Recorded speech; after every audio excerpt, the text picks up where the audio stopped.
ఆస్తి వస్తుందో, నాకు వచ్చే ఆస్తి నాకు ఇవ్వండి అంటే, ఎందుకంటే నేను వ్యాపారం చేస్తాను అన్నప్పుడు తండ్రి కదా, తండ్రికి ప్రేమ ఉంటుంది కదా.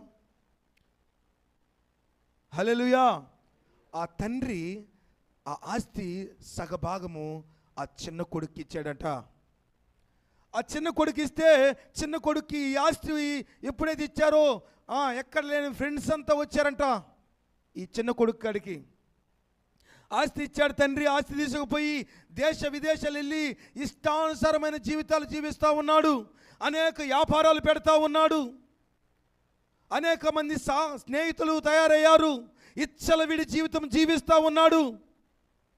ఆస్తి అంతా ఒక్కొక్కరు అంతా అయిపోవటం స్టార్ట్ అయింది.